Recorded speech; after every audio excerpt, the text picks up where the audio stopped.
Salve camaradas, tudo bem? O tema do vídeo de hoje do canal é a luta entre o governo Lula e o Congresso Nacional.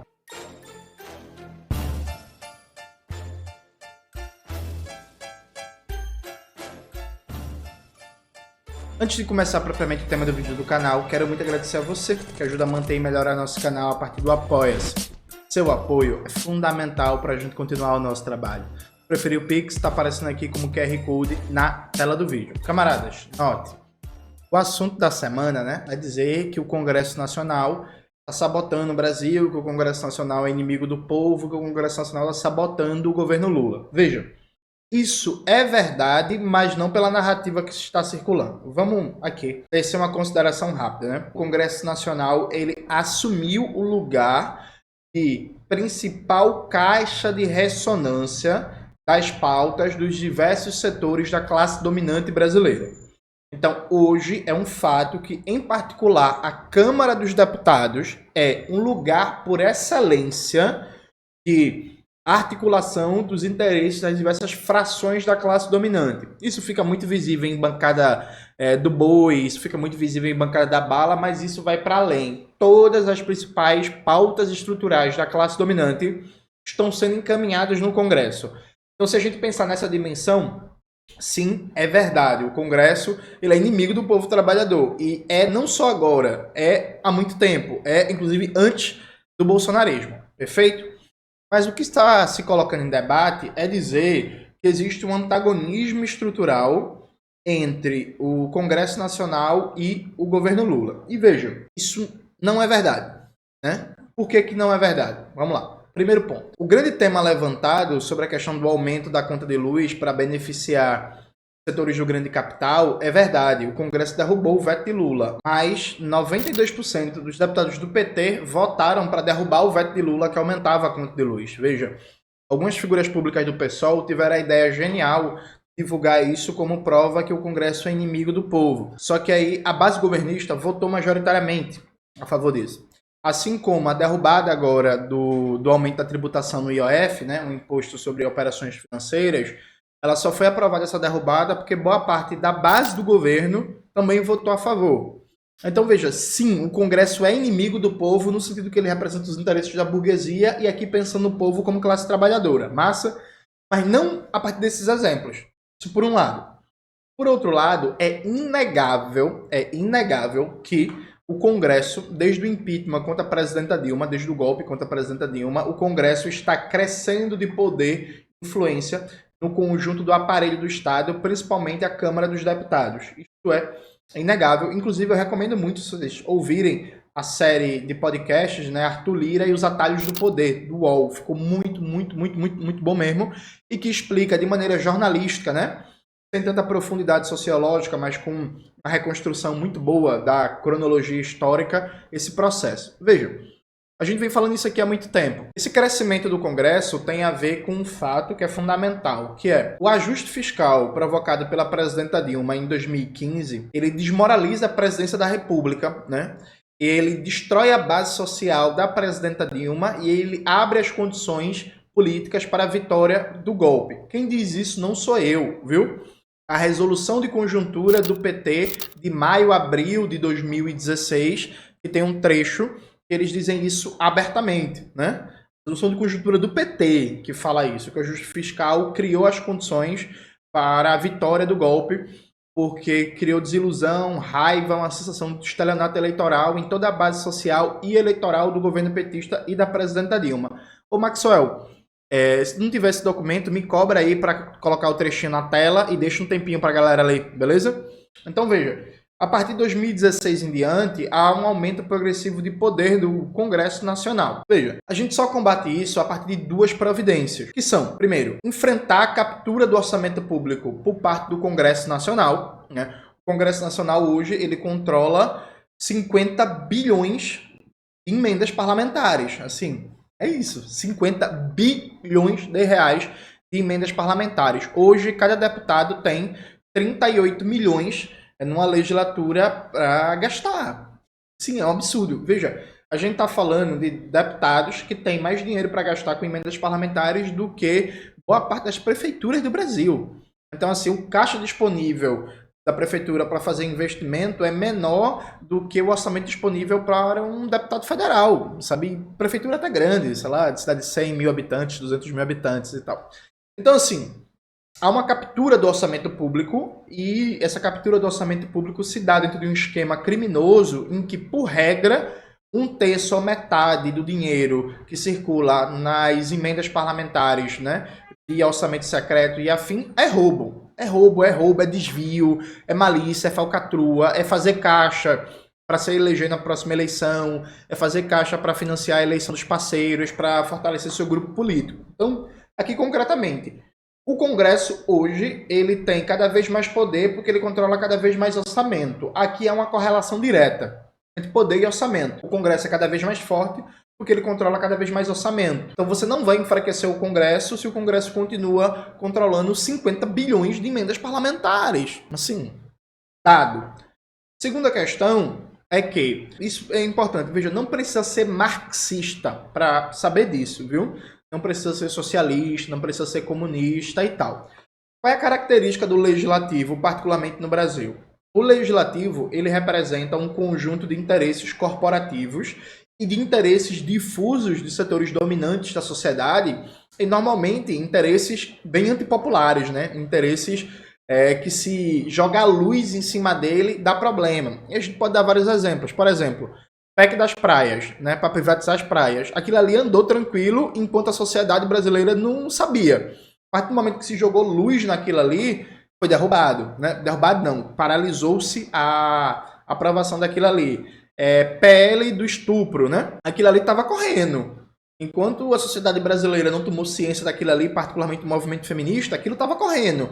Quando jogou luz naquilo ali, teve um movimento de massa, a galera foi para a rua, o negócio parou de andar. Então a característica do executivo é que o executivo, num regime presidencialista como o Brasil, ele não tem agenda nacional. Ele tem interesses corporativos cada vez mais fortes dos deputados, né, para defender, e ele tem uma série de interesses que ele representa da classe dominante brasileira. E é isto. Veja, se o executivo, a presidência da república nesse caso, mas no caso do governo do estado, a governadora, o governador, no caso a prefeitura, o prefeito, a prefeita, não tiver uma agenda própria, não tiver capacidade de imprimir uma linha política, ele vai ficar refém dos caprichos do legislativo. E o legislativo vai estar soltando pauta em cima de pauta, e vai, na prática, tentar imprimir qual é a agenda política do momento, né? Porque, a partir do momento que o executivo não imprime essa agenda, ela acaba ficando a cargo do legislativo. Quando eu estou dizendo que não precisa ser marxista para saber disso, você pode pegar exemplos de políticos, inclusive, de direita. Para mim, o João Campos é de direita, viu? Direita democrática, burguesa e tal, mas João Campos é de direita. Veja, você pega o exemplo do João Campos e do Eduardo Paes. O João Campos e o Eduardo Paes, eles têm uma agenda muito clara. E aí, veja, eu acho uma merda, né? A agenda dos dois, tem diferenças, mas eu acho uma porcaria. Mas veja, eles têm uma agenda política muito clara.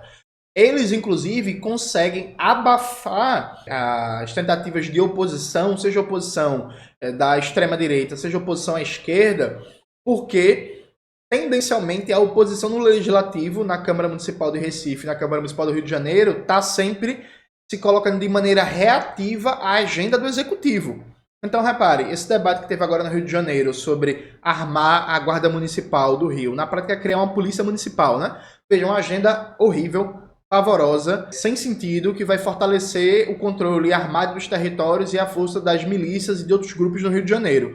Dito isto, Eduardo Paes ele conseguiu imprimir a discussão, ele conseguiu imprimir a agenda política, ele conseguiu pautar o negócio e restou para a oposição na Câmara do Rio de Janeiro ser contra ou a favor, né? Defender ou não. E ele conseguiu controlar a narrativa. Mesma coisa aqui em Recife. Aqui em Recife, por exemplo, a oposição, seja a oposição de extrema-direita, seja a oposição de esquerda, simplesmente não conseguiu incidir uma agenda de crítica ao governo João Campos, né? Simplesmente. João Campos ele controla a narrativa da cidade. Tanto é assim que tem gente que acha que Recife é a melhor cidade do Brasil, né? Tem gente que acha que Recife tá maravilhosa, que Recife tá ótima. Nesse momento que eu tô gravando esse vídeo, tá chovendo. E não tá chovendo muito não, e a cidade vai alagar, como sempre. Então a cidade continua alagando como sempre, continua tendo deslizamento de morro como sempre, continua tendo vários problemas de coleta de lixo como sempre, vários problemas de iluminação como sempre, vários problemas de hiperconcentração de equipamentos públicos, praças, parques, áreas verdes em regiões nobres, em regiões ricas da cidade na Zona Norte, em regiões pobres, desprotegidas, descobertas. Grosso modo, tá tudo muito parecido, mas o cara conseguiu imprimir uma agenda política que parece que Recife virou o paraíso, tá ligado? Entendeu? É isso. Ele, inclusive, conseguiu colocar nesse negócio a Recificidade digital. Quem vê, pensa que Recife, meu irmão, ó, Recife, ó, tá tudo tranquilão, tá tudo maravilhoso, é a cidade tecnológica, moderna. Isso não é verdade. Mas veja, é papel do executivo estabelecer uma agenda política. A partir do momento que ele estabelece uma agenda política, ele consegue, inclusive, pautar o legislativo, no sentido de que não significa que ele vai ganhar tudo, significa que o legislativo vai ter tendencialmente uma agenda reativa. E pode ser uma agenda reativa, inclusive, com força, no sentido de que o legislativo vai reprovar a maioria das medidas, das propostas do executivo. Beleza, pode ser que aconteça. Mas, assim, mesmo uma agenda reativa com força do legislativo, continua sendo o centro da agenda política a proposta ali do governador, a proposta ali do prefeito, a proposta ali do presidente.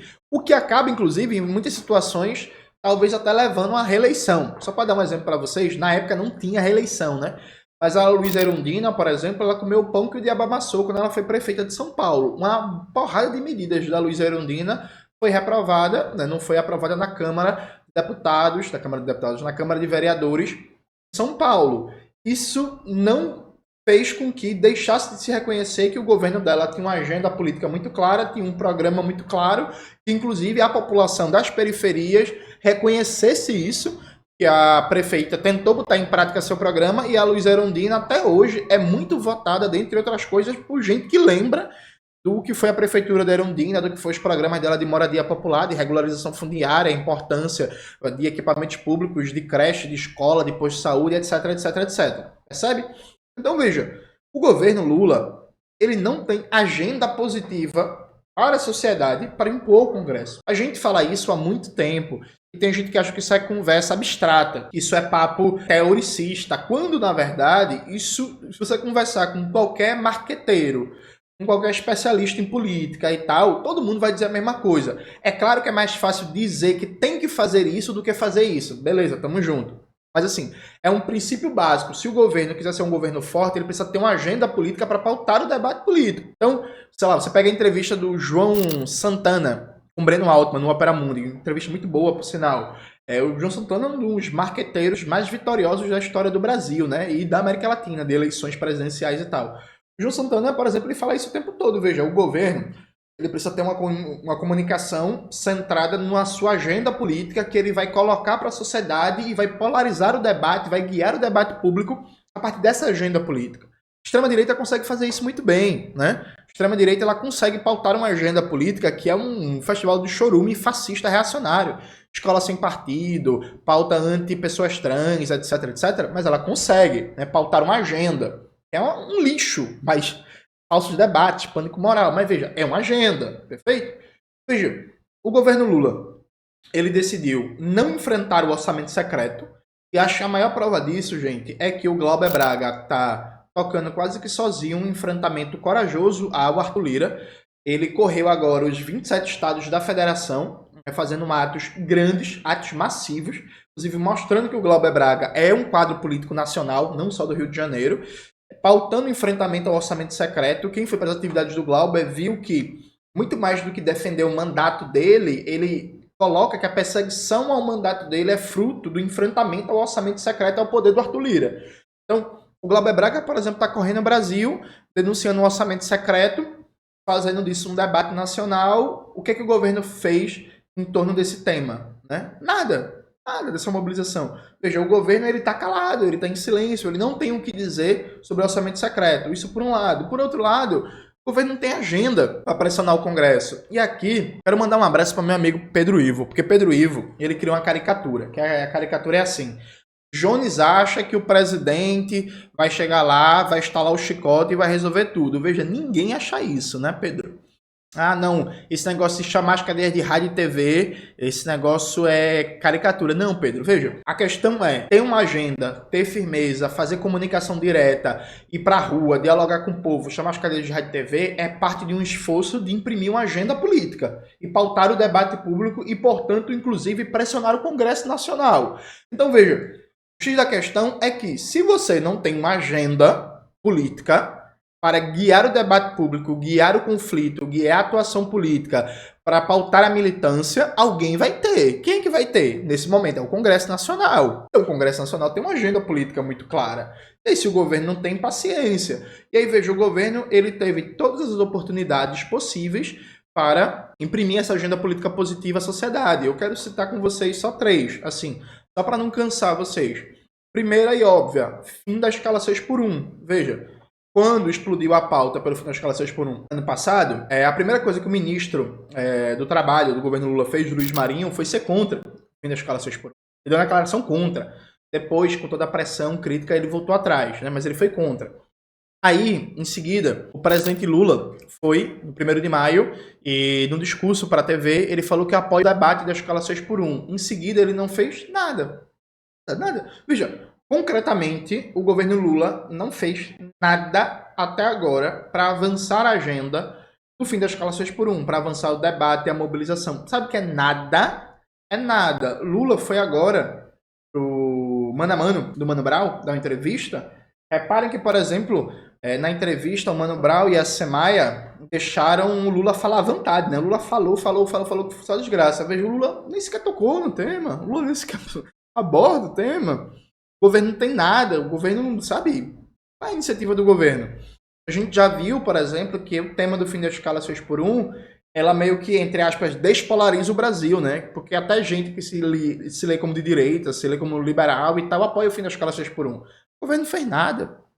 O governo não fez nada para jogar a pressão da sociedade contra o Congresso. Mesma coisa, a questão da taxa de juros e do endividamento da classe trabalhadora brasileira. Veja, o governo lançou um programa Desenrola, que é um programa que foi feito no modelo do interesse da Febraban. Hoje, tem mais gente endividada do que quando o Desenrola foi lançado. Saiu uma matéria no Notícia Preta que aí mostra isso. Tem mais gente endividada hoje no Brasil antes do Desenrola do que depois do Desenrola. O endividamento das famílias segue como um problema crônico, mais de 70 milhões de endividados, né? A taxa de juros, a taxa Selic do Banco Central segue crescendo, está em 15%. Os bancos públicos continuam não sendo usados como mecanismos para baixar de maneira significativa o spread bancário, né? O spread bancário, meu inglês é ótimo. As taxas que os bancos cobram e o custo do crédito na ponta. Então, por exemplo, muito se fala de empreendedorismo, quer realmente conquistar o tal do empreendedor, quer conquistar o pequeno comerciante, quer conquistar a pequena burguesia, coloca em debate, de fato, o custo do crédito no Brasil, o custo dos serviços bancários no Brasil, que é um crime, que é um assinte, simplesmente não é feito, sabe? Simplesmente não é feito. Outra coisa, é uma pauta extremamente popular que pega setores, tanto da classe média como setores da classe trabalhadora, inclusive setores da classe trabalhadora mais precarizada que existe, né? Os trabalhadores informais e tal, que estão, por exemplo, tentando ganhar vida, entregando comida numa moto, trabalhadores por aplicativos e tal. Bicho, custo do combustível no Brasil. Pelo amor de Deus, o governo na prática não acabou com o PPI, a política de paridade de importação. O governo na prática não acabou com o PPI. A Petrobras segue no papel de vaca leiteira do mercado, sendo uma grande pagadora de dividendos privados. Os poços do petróleo no Brasil seguem sendo privatizados, entregues para multinacionais. Inclusive, quarta-feira vai sair um vídeo no canal sobre o tema, né? E a redução do preço de combustível que o governo faz não é repassado para o consumidor final. Por que não é repassado para o consumidor final? Por quê? Você teve várias refinarias privatizadas durante o governo Bolsonaro, como a refinaria Landolfo Alves, na Bahia, a Isaac Sabá, no Amazonas, a Clara Camarão, no Rio Grande do Norte, e também você teve privatizado no governo Michel Temer a rede de distribuidoras do Brasil, né, a BR Distribuidora. Então, na prática, o preço do combustível que sai da Petrobras baixa, né, quando tem uma baixa no preço do petróleo internacional, né, porque segue uma lógica muito parecida com o PPI, mas essa baixa do preço do combustível não chega na bomba. Veja, eu duvido para você, meu irmão em Cristo, qual é o brasileiro que não quer o fim da escala 6x1, crédito mais barato e combustível mais barato. Tá ligado? Mobiliza uma agenda, mobiliza um debate público, mobiliza um enfrentamento, mobiliza uma pressão no Congresso em torno dessas agendas e com as providências concretas para tornar isso realidade, para tornar a realidade o crédito barato, o combustível barato e o fim da escala 6x1. Irmão, o Congresso ia se, com perdão do palavrão aqui, gente, o Congresso ia se fuder, porra. Tá ligado? Ia se fuder. Ah, Jones, o Congresso ia sabotar, ia reagir, ia, pô. Ia. Mas aí é uma reflexão que eu faço. Muita gente imagina as consequências negativas do enfrentamento. Então, não, se tiver enfrentamento, pode ter risco de impeachment, o Congresso vai sabotar ainda mais o governo e tal. E aí, lícito, é válido fazer esse debate. Agora, é pouco falado as consequências ruins já agora do não enfrentamento, da rendição, entende? Então, por exemplo, esta política, o governo Lula ter como eixo uma política econômica neoliberal, ser um governo rendido, que não toca nenhum enfrentamento, está dando certo? O governo está sendo popular? A sociedade brasileira está tendendo à esquerda? Está fortalecendo teses de esquerda na sociedade brasileira? Está enfraquecendo o centrão? Tá enfraquecendo o bolsonarismo? Sabe, tipo, vamos lá, gente, tá dando certo? Tá dando certo? Entende? Então, veja, aqui não se trata de nenhuma panaceia de dizer que é fácil, dizer que é um passeio no parque, dizer que, ó, meu Deus, é a coisa mais fácil do mundo enfrentar o Congresso. Ah, não, porque é um passeio no parque. Não, não é um passeio no parque. Só que, assim, é indispensável, se você quer realmente levar a sério o debate, você combater a apropriação do orçamento público pelo legislativo, e quem executa o orçamento é o executivo, você tem uma agenda política para mobilizar a sociedade, inclusive emparedar o Congresso. Se você não tem nenhuma das duas, meu amigo, vai dar merda. Aí, como diria meu grande amigo Eribaldo, é aquela música, né? Vai dar merda, vai dar merda, vai dar merda. Porra, gente, é o beabá da política, porra. É o beabá da política. Aí, qual é a grande agenda do governo Lula, por exemplo? A agenda do governo Lula é austeridade, gente. É teto de gastos, sabe? É corte, é déficit zero, é superávit primário e por aí vai. Veja, o presidente Lula ele foi pro Mano Brown e ele repetiu aquele mesmo discurso, que é o mesmo discurso de 20 anos atrás, né? Que a educação, a educação, a educação, a educação, a educação, eu quero que o filho da empregada doméstica tenha a mesma escola que a filha da patroa e por aí vai. Enfim, mesmo discurso de 20 anos atrás. O governo Lula que fala isso num espaço gigantesco como é o Mano a Mano, o governo Lula, ele, semana que passou agora, ele cortou 12 bilhões da educação. Sabe por quê? Ele fez uma manobra contábil. Tem um piso constitucional da educação, e aí ele incluiu no computo do piso constitucional da educação o gasto com pé de meia. Só que o pé de meia é um programa assistencial. O pé de meia não é gasto com a educação. O pé de meia é um programa assistencial. Então, na prática, o piso constitucional da educação vai estar menor, porque lá na conta vai estar 12 bilhões, que é um programa assistencial que vai estar sendo contado como gasto na educação. Então vai ter, todo ano, menos 12 bilhões de gasto na educação, que vai impactar na qualidade das escolas, na formação dos professores, e etc, etc, etc. Veja, o cara, não, meu compromisso é com a educação, vai lá e corta 12 bilhões de educação, porra. Tá ligado?